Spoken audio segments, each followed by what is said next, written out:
اللہ اللہ اللہ اللہ اللہ اللہ اللہ اللہ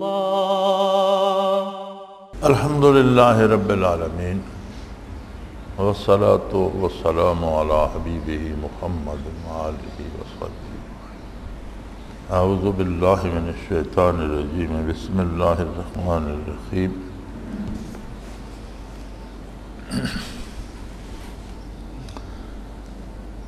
پہلی جلد پچھلے اجتماع میں الحمدللہ ہم نے پڑھ لی تھی۔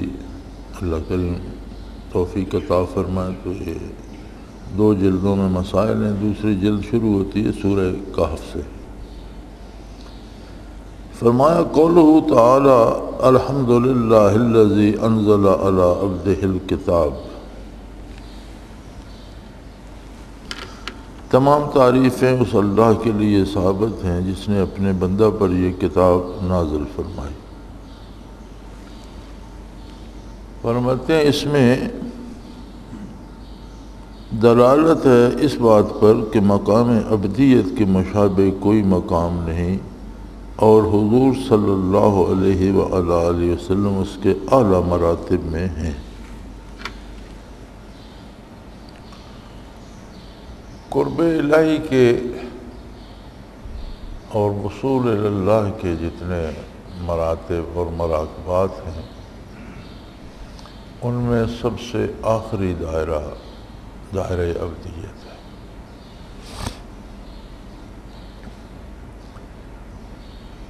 نو عرشوں کے بعد جب عالم امر شروع ہوتا ہے تو اس میں پہلے 15-16 دائرے جو ہیں وہ ولایت اولیاء ہیں، جیسے صبر، تسلیم، رضا وغیرہ ذالک۔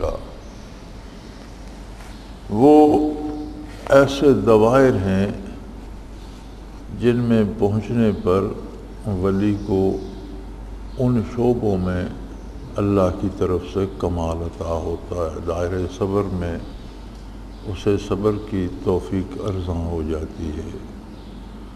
دائرہ تسلیم میں تسلیم کا شعور بڑھ جاتا ہے اور رضا الہی پہ راضی رہتا ہے وغیرہ ذالک۔ کم و بیش یہ 15-16 دوائر ہوں گے جو ولایت اولیاء کے ہیں، اور یہ معمولی بات نہیں ہے۔ حدیث شریف میں ہے کہ عرش عظیم کے سامنے نیچے کی کائنات ایسی ہے جیسے کسی صحرا میں ایک انگوٹھی یا ایک انگشتری پڑی ہو، یعنی زمین، سیارے، ستارے، آسمان، یہ سارے عرش عظیم کے سامنے ان کی حیثیت ایسے رہ جاتی ہے جیسے کسی بڑے صحرا میں کوئی انگشتری پڑی۔ پھر عرش کے 9 حصے ہیں۔ آنکھ آمد 9 فلک میں راجے ہو، انبیاء و اولیاء محتاجے ہو، اور بہت وسعت ہے ان میں جو نہ الفاظ میں بیان کی جا سکتی ہے نہ عقل اس کو سمجھ سکتی ہے۔ انہی کا منصب ہے جنہیں اللہ عطا فرمائے۔ جہاں آخری عرش کی حدود ختم ہوتی ہیں وہاں عالم خلق ختم ہو جاتا ہے۔ ساری مخلوق کو عرش عظیم محیط ہے۔ اس سے آگے کا عالم عالم امر ہے۔ عالم امر کا ہر دائرہ عرش عظیم سمیت اپنے سے نیچے ہر شے کو محیط ہوتا ہے۔ تو پھر اندازہ کیجئے کہ وہ کتنا وسیع ہوتا ہے۔ اس سے اوپر والا اس سے وسیع تر۔ تو یہ 15-16 دائرے جو ہیں عالم امر کے، یہ ولایت اولیاء ہے جو ولی کو نصیب ہو سکتے ہیں جسے رب چاہے۔ حضرت رحمۃ اللہ تعالیٰ علیہ نے ایک دفعہ ساتھی لگا لیتے تھے باتوں میں اور وہ سوال پوچھتے تھے، پھر حضرت مشاہدات کرا دیتے تھے۔ ساتھی بھی اچھے تھے، زمانہ بھی اچھا تھا۔ اب تو کسی کو مشاہدہ کرا دو تو آگے وہ دکان کھول کے بیٹھ جاتا ہے اور کہتا ہے تمہاری گدی گم ہوئی ہے، فلاں جگہ سے ملے گی، اور تمہارے بیٹے کو نوکری وہاں سے ملے گی۔ اس لیے وہ باب ہم نے بند کر دیا ہے، لوگوں میں استعداد نہیں رہی۔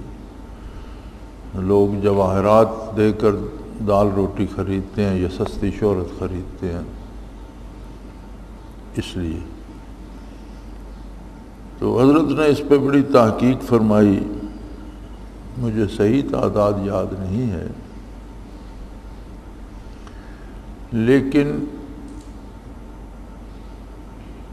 بر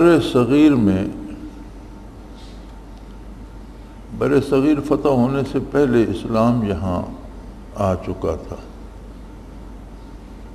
فتح تو بعد میں ہوا، تو تقریباً ابتدائے اسلام سے ہی اسلام کسی نہ کسی طرح بر صغیر میں داخل ہو چکا تھا۔ 15ویں صدی جا رہی ہے، چلو 15ویں صدی کے ابتدائی دن نکال دیں، پھر بھی 1400 سال تو بر صغیر میں اسلام کو ہو گئے۔ 14 صدیوں میں 14-15 سے زیادہ نام نہیں ملتے جن حضرات نے بر صغیر میں سے عالم امر میں قدم رکھا۔ حضرت رحمۃ اللہ نے ایک ایک نام نامی انگلیوں پر گن کر بتایا تھا، بلکہ میرے پاس اکثر نام وہ ابھی تک نوٹ بھی ہیں جو حضرت نے لکھوائے تھے، بلکہ میرے خیال میں ایک نوٹ پھوک کر حضرت رحمۃ اللہ کے اپنے ہاتھ مبارک سے لکھے ہوئے بھی موجود ہیں۔ اور وہ جو 14-15 نام ہیں وہ بھی ابتدائی 2-3-4 دوائر جو عالم امر کے ہیں ان میں ان کا وصال ہوا ہے۔ تو یوں عالم امر کتنے کتنے اولے العزم لوگ، کتنے کتنے مجاہدے کرنے والے، کتنے کتنے پاک باز، کتنے کتنے نیک لوگ، اور زمانہ نیک تھا، رزق حلال تھا، حکومت اسلام کی تھی، مسلمانوں کی تھی، قانون اسلامی تھے، شرعی تھے۔ اگر اس معاشرے میں 14 صدیوں میں 14 یا 15 لوگ وہاں تک پہنچ سکے ہیں تو آج کے معاشرے میں تو ایمان بچانا بھی بڑا کمال ہے، جو بہت دور کی بات ہے۔ بہرحال جب یہ ولایت اولیاء کے دوائر شروع ہوتے ہیں تو اس سے آگے جو دوائر ہیں وہ ہیں ولایت انبیاء۔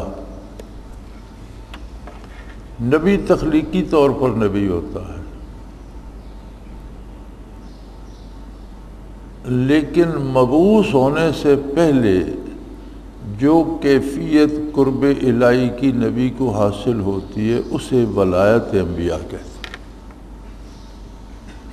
یہ خوب سمجھ لیجئے کہ نبی مبعوث ہوتا ہے تو نبوت کا اعلان فرماتا ہے، اس سے پہلے نبوت کا اعلان نہیں فرماتا، لیکن وصول حق نبی کو تب بھی نصیب ہوتا ہے۔ نبی تخلیقی طور پر نبی ہوتا ہے، تخلیقی طور پر معصوم عن الخطا ہوتا ہے، اوصاف نبوت اس میں موجود ہوتے ہیں۔ تو وہ جو اوصاف نبوت جن کا اظہار نہیں ہوتا جب تک نبی کی بعثت نہیں ہوتی، ان کو ولایت نبوت کہتے ہیں، وہ نبی کی ولایت۔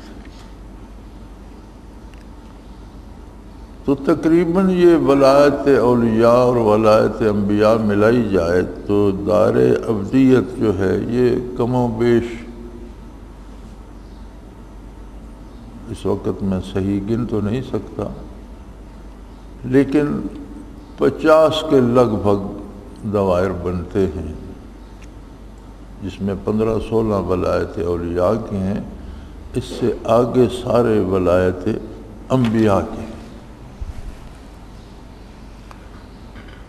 اور ہر دائرہ اتنا وسیع ہے کہ اس کی وسعتوں کی پیمائش ممکن نہیں، اللہ ہی بہتر جانے، یا پھر جن لوگوں نے طے کیے ہیں وہ شیخ کی توجہ سے ان سے نکل گئے الگ بات ہے، از خود بندہ چلتا رہے اور اسے ہزاروں زندگیاں بھی ملیں تو قدم قدم چل کر پورا نہیں کر سکتا۔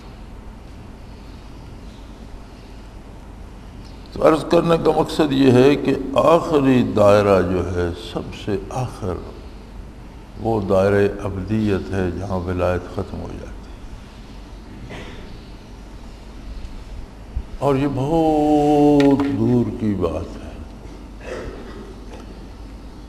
پھر یہ دائرے اتنے وسیع تر ہوتے ہیں کہ دائرہ ابدیت میں بھی اتنے عجیب مقامات ہیں کہ انبیاء کے مقامات و منازل ان کی شان کے مطابق بلند و بالا ہیں۔ ہر ایک نبی کی اپنی شان ہے، ہر ایک نبی کو مقام ابدیت نصیب ہے، لیکن ابدیت میں بھی ہر ایک کا اپنا مقام ہے اپنی شان کے مطابق۔ اور ولایت انبیاء میں کسی ولی کا داخلہ اس طرح ممکن نہیں کہ اس کی وہاں ذاتی حیثیت ہو۔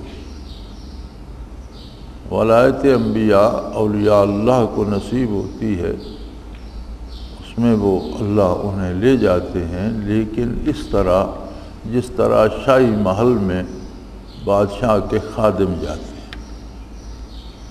ولایت انبیاء میں ولی کی روح اگر پہنچتی ہے، اسے وہ مراقبہ نصیب ہوتا ہے، تو اس کی حیثیت یہ ہوتی ہے جیسے شاہی محل میں بادشاہ کے ساتھ ہزاروں خادم بھی جاتے ہیں، محل کے اندر ہوتے ہیں، محلی کی قالینوں پہ چلتے ہیں، محلی میں رات گزارتے ہیں، محلی کے دسترخوان سے کھاتے ہیں، لیکن کیا وہ یہ دعویٰ کر سکتے ہیں کہ یہ میرا محل ہے؟ یہی حیثیت ولایت انبیاء میں داخل ہونے والے اولیاء اللہ کی ہوتی ہے باتباع نبی کریم صلی اللہ علیہ وآلہ وسلم۔ انہیں رسائی نصیب ہوتی ہے، لیکن بہت شاذ۔ میں نے جہاں تک اللہ نے مجھے علم دیا ہے اور جہاں تک میرا مطالعہ ہے، جہاں تک میں نے پڑھا لکھا دیکھا سنا ہے، پہلا اور آخری نام میرے علم کے مطابق دائرہ ابدیت میں حضرت رحمت اللہ تعالی علیہ کا ہے۔ اسے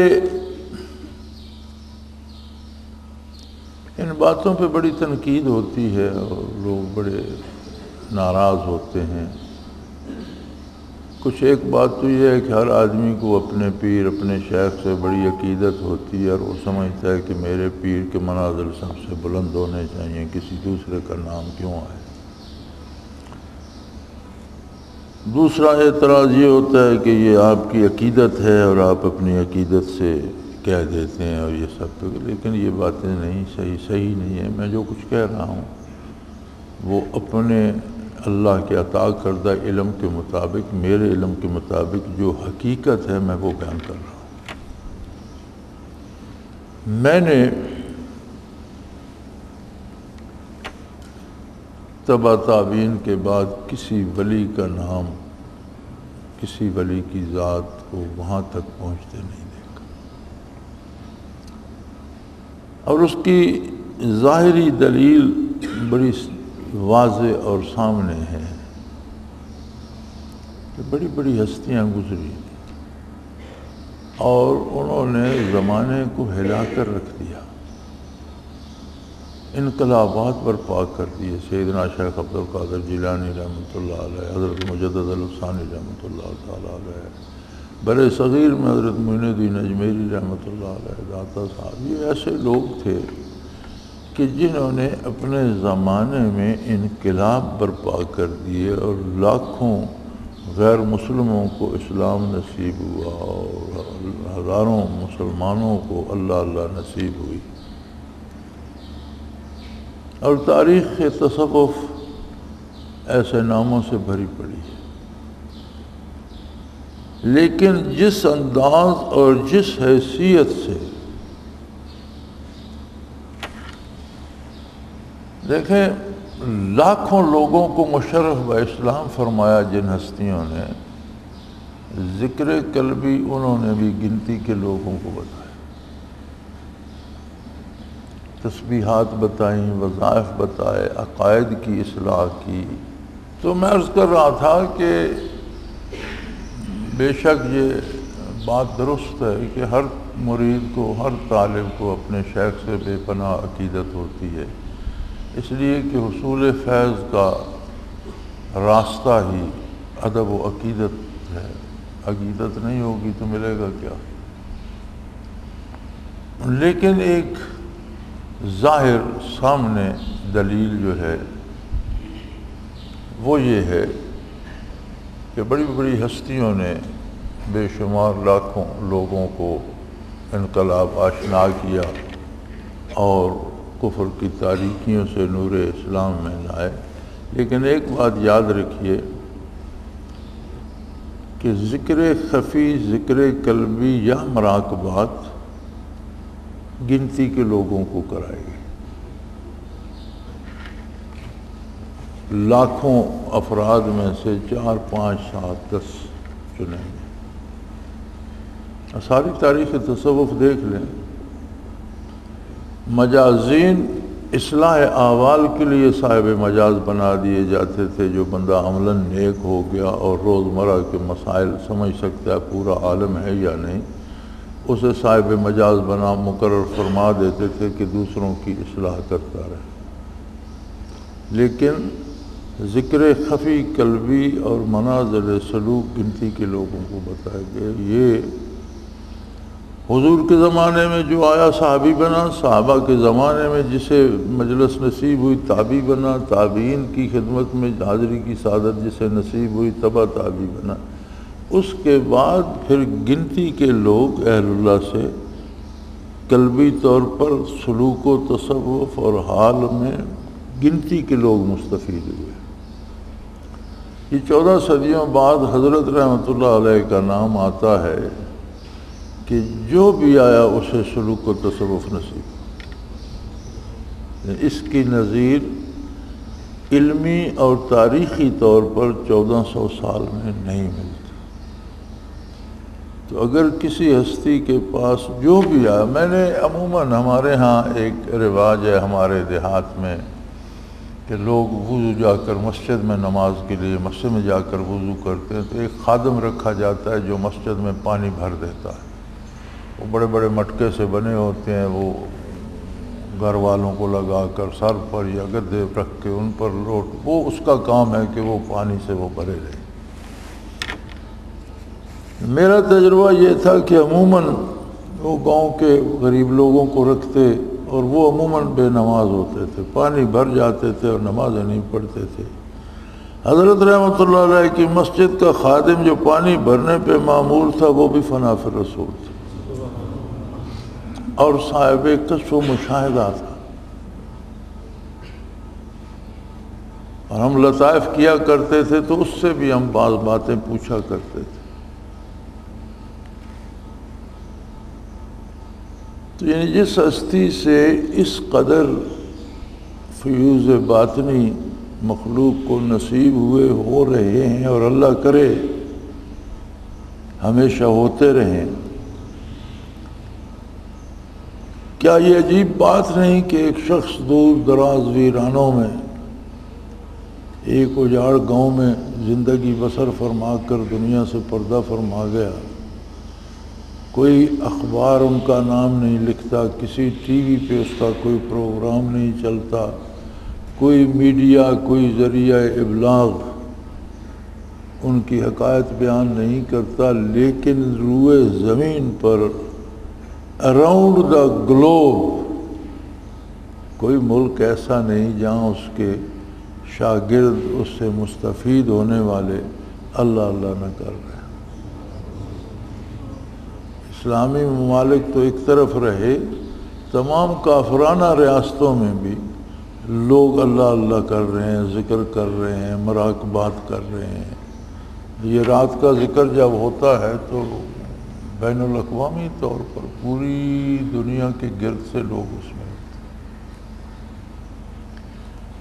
تو یہ اتنی برکات جو جا رہی ہیں جس دریا سے، اس کا رابطہ کہیں بہت بڑے پانی کے ذخیرے سے ہے تو اتنا تقسیم ہو رہا ہے۔ پیچھے کوئی اساس ہے، کوئی خزانہ ہے جو اس طرح لٹایا جا رہا ہے۔ اس کی وجہ یہ ہے کہ حضرت رحمۃ اللہ تعالی علیہ کے منازل دائرۂ ابدیت تک پہنچے۔ آپ کا وصال دائرۂ ابدیت میں ہوئے۔ اب دائرۂ ابدیت نام لینا تو آسان سا ہے، لیکن اس کی وسعتوں کا اندازہ نہیں ہو سکتا۔ ولی کے منازل دائرۂ ابدیت میں بھی ہوں تو شان ولایت کے مطابق ہوتے ہیں، اور نبی کے منازل نبی کی شان کے مطابق ہوتے ہیں۔ ایک عام آدمی آج کا مسلمان، آج سے بعد آنے والا مسلمان جو بخشا جائے گا وہ بھی جنت میں جائے گا، وہ بھی جنتی ہوگا، اولیاء اللہ بھی جنتی ہوں گے، علماء حق بھی جنتی ہوں گے، پھر صحابہ کرام بھی جنتی ہوں گے، انبیاء علیہ السلام بھی جنت میں ہوں گے۔ تو اگر جنتی تو کہا جائے تو سب جنتی ہوں گے، لیکن جنت میں بھی سب کی حیثیت اپنی اپنی اپنی شان کے مطابق ہو۔ اسی طرح ان دوائر میں بھی، دوائر سلوک میں بھی، جہاں تک ولایت اولیاء ہے وہاں تک تو کام ہی اولیاء اللہ کا ہے، چونکہ ولایت انبیاء اس سے آگے شروع ہوتی ہے، اور نبی کو جو قرب اور وصول اللہ اعلان نبوت سے پہلے ہوتا ہے وہ بھی اس کی شان کے مطابق ہوتا ہے۔ ولی اس کا سوچ بھی نہیں سکتا، اس کی ولایت انبیاء جہاں سے شروع ہوتی ہے وہ الگ ہے۔ اور ولایت انبیاء میں ولی کا داخلہ ایسے ہوتا ہے جیسے شاہی محل میں شاہی خادم کا۔ بادشاہ اور خادم ایک جیسے نہیں ہو سکتے، یہ فاصلہ وہاں برقرار رہتا ہے۔ نبی کی شان اپنی ہوتی ہے، ولی کی اپنی ہوتی ہے، پھر ہر ولی کی بھی ہر دائرے میں اپنا مقام ہے، اپنی حیثیت ہے اور اپنی شان ہے۔ ایک دائرے میں اگر 10 ولی ہیں تو 10 ایک جیسے نہیں ہیں، بعض کو بعض پر فضیلت حاصل ہوتی ہے۔ تو بہرحال یہ ایک وسیع موضوع ہے، میں نے جستہ جستہ مختصراً اس کی رویداد عرض کر دی۔ اللہ نے فرمایا سب خوبیاں اللہ کے لیے ہیں جس نے اپنے بندے پر کتاب نازل فرمائی، علی عبدہ الکتاب۔ تو سب سے بڑا کام جو تھا وہ تھا حضور صلی اللہ علیہ وسلم پر نزول کتاب، اور معجزات نبوی میں بہت عظیم اور زندہ معجزہ ہے قرآن کریم، جو حضور نے اللہ کریم سے وصول کیا اور مخلوق کو عطا فرمایا۔ یہ الگ بات کہ آج ہم مسلمان ہونے کا دعویٰ کرنے کے باوجود کہتے ہیں کہ یہ قابل عمل نہیں ہے۔ کیسی عجیب بات ہے کہ انسان جن میں اکثریت جھوٹوں کی، ان پڑھوں کی، جعلی ڈگریوں والوں کی اور ایسوں کی ہے جن کے پیچھے مقدمات چل رہے ہیں، وہ ایک قانون بنائیں تو وہ قابل عمل ہے، اور اللہ کا دیا ہوا قانون قابل عمل نہیں ہے۔ یہ اگر یہ مسلمانی ہے تو پتہ نہیں کفر کس بلا کا نام ہے۔ اگر اسے ہم مسلمانی کہیں گے تو پھر کفر کیا ہوتا ہے؟ ورنہ یہ وہ زندہ کتاب ہے کہ نزول سے لے کر قیامت تک آنے والے ہر انسانی مسئلے کا حل اس میں موجود ہے، معاشرے کے ہر سوال کا جواب موجود ہے، خواہ وہ آئین و دستور کے مطابق ہو، خواہ وہ سیاست کے متعلق ہو، خواہ وہ معیشت کے متعلق ہو، لین دین کاروبار ہو، خانگی تعلقات ہوں یا ملکی، بین الاقوامی، قومی، ہر موضوع کا پورا مستقل جواب قابل عمل آسان ترین اس میں موجود ہے۔ اور اس کا دوسرا بہت بڑا جو احسان ہے اللہ کا وہ یہ ہے کہ اس کے جس قانون پر عمل کرو گے وہ عبادت شمار ہوگا۔ یعنی جو دنیا کا کام قرآن کے بنائے ہوئے طریقے کے مطابق کرو گے وہ آپ کے نفل ادا کرنے سے بڑی عبادت شمار ہو۔ بہرحال یہ اپنے اپنے نصیب کی بات ہے، اللہ کریم ایسا وقت بھی لائیں گے کہ اس ملک پر انشاءاللہ اسی کا آئین و دستور نافذ ہوگا۔ دوسرا اگلی آیہ کریمہ میں آتا ہے لِيُنذِرَ بَأْسًا شَدِيدًا من اللہ، تاکہ وہ ایک سخت عذاب سے جو کہ اللہ کی طرف سے ہوگا ڈرائے۔ لِيُنذِرَ بَأْسًا شَدِيدًا، تاکہ اللہ کا نبی ڈرائے، باس میں نے عذاب، شدید سخت ترین عذاب سے، من اللہ جو اللہ کی طرف سے وارد ہوگا، لوگوں کو زندگی میں خبردار کرے کہ اس عذاب سے بچنے کی کوشش کرو، عقائد درست کرو، اعمال درست کرو۔ تو یہاں حضرت فرماتے ہیں یہ باس حجاب ہے، یعنی سب سے بڑا عذاب، سب سے شدید عذاب۔ قرآن کریم میں جہنم کے عذابوں کا تذکرہ مختلف جگہ ملتا ہے کہ انہیں پینے کے لیے کھولتا ہوا پانی دیا جائے گا، جو چہرے کے قریب جائے گا تو چہرے کا سارا گوشت اس میں گل کر گر جائے گا، وہ پینا پڑے گا، پئیں گے تو انتڑیاں وہ معدہ گل سڑ کر ٹکڑے ٹکڑے ہو جائے گا، پھر سلامت ہو جائے گا۔ فشاربون شرب الہیم، حال یہ ہوگا لیکن پی اس طرح رہے ہوں گے جس طرح پیاسا اونٹ پیتا ہے۔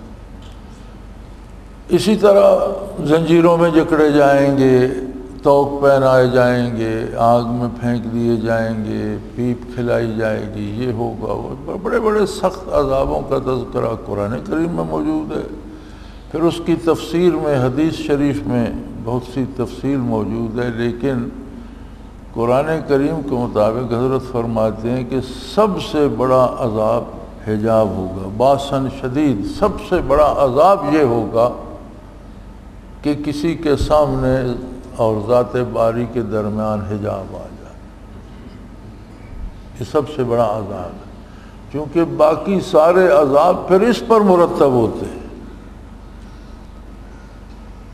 باقی جتنے عذاب ہیں وہ اس پہ مرتب ہوتے ہیں، اور جس سے حجاب ہٹ جائے اور جسے آخرت میں جمال باری نصیب ہو، کلام باری نصیب ہو، اس پر عذاب نہیں ہوتا۔ تو فرمایا نبی کا منصب جلیلہ یہ ہے لِيُنذِرَ بَأْسًا شَدِيدًا، سخت ترین عذاب سے لوگوں کو بر وقت مطلع فرمائے۔ یہ انذار کا ترجمہ جو ڈرائے کر دیا جاتا ہے یہ صحیح نہیں ہے، مجبوری ہے اور کوئی لفظ بھی نہیں ملتا۔ دراصل انذار ہوتا ہے کہ بندہ اگر کوئی زہر کھانے لگا ہے اور نادانی میں کھانے لگا ہے تو جو جانتا ہے وہ اسے بتائے گا یہ کھاؤ گے تو مر جاؤ گے۔ اسی طرح لوگ جب اللہ کی نافرمانی کرنے لگتے ہیں تو یہ زہر کھانے کے مطابق ہے، اللہ کا نبی جانتا ہوتا ہے کہ اس کام کا نتیجہ اس کے حق میں تباہی ہوگا، تو وہ اس انجام سے ڈراتا ہے کہ یہ کام نہ کرو ورنہ تم پر یہ عذاب آئے گا۔ تو انجام بد سے بر وقت مطلع فرمانے کا نام انذار ہے۔ تو لِيُنذِرَ بَأْسًا شَدِيدًا، سخت ترین عذاب سے ڈرائے۔ یہ بات تو ہو گئی آخرت کی۔ اب اس حجاب کو آپ اس انداز سے دیکھیں کہ دنیا میں ہم جتنی خطائیں کرتے ہیں، جتنے گناہ کرتے ہیں، کسی کو قتل کر دیتے ہیں، چوری کر لیتے ہیں، رشوت لے لیتے ہیں، بدکاری کرتے ہیں، جوا کھیلتے ہیں، شراب پیتے ہیں، ذرا غور کر کے بتائیے کہ کیا گناہ کرتے وقت اس بندے کے سامنے اللہ کی یاد یا اللہ کا نام یا آخرت ہوتی ہے؟ نہیں نہ ہوتی، بھول جاتا ہے۔ یہ جو اللہ کا تصور ہی نہیں ہوتا، اللہ کی یاد ہی نہیں ہوتی، اس کی عظمت کا گمان ہی نہیں ہوتا، اسی کو حجاب کہتے ہیں۔ حجاب کا معنی ہوتا ہے پردہ۔ تو جب عملی دنیا میں ہم عمل کر رہے ہوتے ہیں تو ہمارے سامنے عظمت الہی نہیں ہوتی، تب ہم گناہ کرتے ہیں۔ اور جس کے سامنے حضور حق ہوتا ہے اور جسے یہ خیال ہوتا ہے میرا اللہ میرے ساتھ ہے، مجھے دیکھ رہا ہے، وہ گناہ سے رک جاتا ہے، وہ گناہ نہیں کر سکتا۔ اگر اس سے خطا ہو جائے تو فوراً سجدے میں گر جاتا ہے، روتا ہے، توبہ کرتا ہے، یا اللہ مجھ سے بڑی گستاخی ہوئی، میں نے تیرے روبرو تیری نافرمانی کر دی۔ اول تو کرتا نہیں، ہو جائے تو فوراً روتا ہے۔ تو اگر یہ کیفیت نہ ہو اور بندہ جس طرح آج کل ہو رہا ہے پورے معاشرے میں، بڑی جرت بڑی دلیری سے، اور پھر گناہ کر کے شرمندہ کیا ہونا، اس پر فخر کیا جاتا ہے کہ آج میں نے اتنے بندوں کو لوٹ لیا، میں نے اتنے بندے قتل کر دیے، میں نے اتنی بسیں لوٹ لی، میں نے اتنے گھر جلا دیے، اس پہ فخر کیا جاتا ہے۔ تو یہ جو گناہ اور گناہ پہ فخر ہے، آپ خود سوچیں، میری رائے پہ نہ جائیں، یہ کرتے وقت بندے اور اللہ کے درمیان حجاب ہوتا ہے۔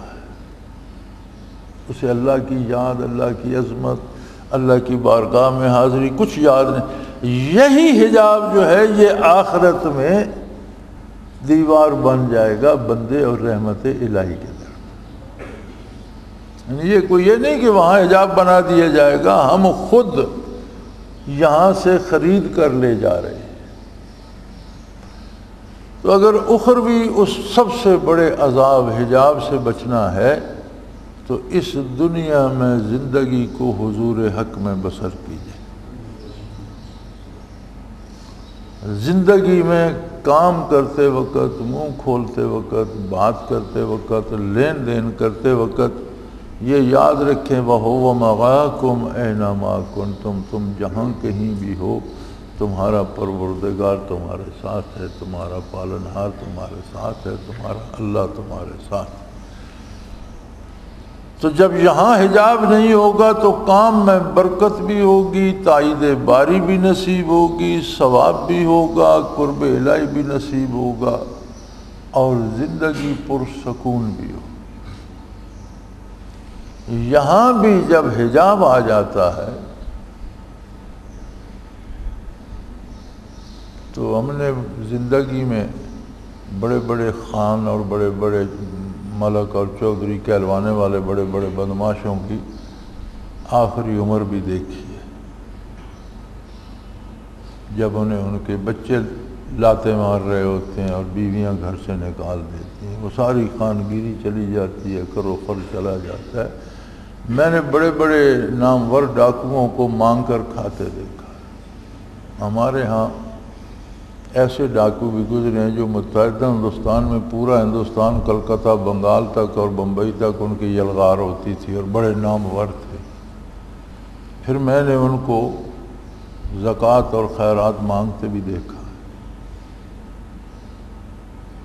تو جب یہ حجاب آ جاتا ہے تو دنیا میں بھی زندگی میں ضلالت آ جاتی ہے، تکلیف آ جاتی ہے، پریشانی آ جاتی ہے، دل کا سکون غارت ہو جاتا ہے۔ اور جو لوگ دنیا میں یہ حجاب اوڑھ کر جیتے ہیں انہی کو آخرت میں وہ حجاب پیش آئے۔ کافر تو ہے ہی پس پردہ، کافر کا تو حجاب اٹھا ہی نہیں، وہ تو ہے ہی بد نصیب۔ لیکن میں سمجھتا ہوں وہ بندہ بھی بڑا نصیب ہے جسے کلمہ نصیب ہو گیا اور پھر اس نے اپنے اور ذات باری کے درمیان ایک دیوار کھڑی کر لی اور اللہ کی نافرمانی پہ دلیر ہو گیا۔ یہ بہت بڑی بد نصیبی ہے۔ تو حضرت فرماتے ہیں کہ نبی کا کام اور منصب جلیلہ یہ ہے لِيُنذِرَ بَأْسًا شَدِيدًا مِّنَ اللَّهِ، اللہ کی طرف سے جو سخت ترین عذاب آئے گا اس سے بر وقت خبردار کرے بندے کو، اور فرماتے ہیں وہ سخت ترین عذاب جو ہے وہ حجاب ہو، نہ اس کی فریاد سنی جائے گی، نہ اسے کلام اللہ کریم فرمائیں گے، اور نہ اس کا کوئی پرسان حال ہوگا۔ باقی سارے عذاب اسی حجاب کے بعد مرتب ہوں گے۔ وآخر دعوانا ان الحمد للہ رب العالمین۔ اللہم ربنا لا تقتلنا بغضبک ولا تہلکنا بعذابک واعف عنا قبل ذلک۔ اللہم ربنا لا تسلط علینا من لا یرحمنا، انت ولینا فی سفرنا وحضرنا فی مالنا توفنا مسلمین والحقنا بالصالحین اللهم ربنا سلنا امورنا كلها في ديننا ودنيانا رب يسر رب يسر رب يسر ولا تعسر وتمم بالخير اللهم ربنا عليك توكلنا وإليك أنبنا وإليك المصير وصلى الله تعالى على حبيبه محمد برحمتك يا اللہ اللہ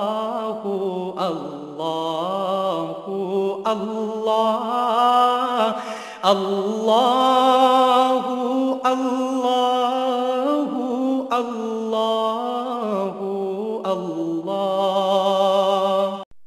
حضرت امیر محمد اکرم آوان مد ذلہ العالی دارالعرفان منارہ ضلع چکوال میں سالہ سال سے قرآن و حدیث کے اوپر خطابات کر رہے ہیں اور سلسلہ نقشبندیہ اویسیہ کے مطابق لوگوں کو ذکر الہی کی تربیت دے رہے ہیں۔ وہ قرآن پاک کی تفسیر ترتیب وار بیان کر رہے ہیں۔ تفسیر قرآن کو وہ موجودہ ملکی اور بین الاقوامی حالات کے مطابق بیان کرتے ہیں۔ موٹر وے سے کلر کہار کے انٹرچینج سے نکلتے ہوئے کلر کہار کی جھیل سے ہوتے ہوئے میانی، بوچھال اور نورپور سے گزرتے ہوئے دارالعرفان منارہ پہنچ سکتے ہیں۔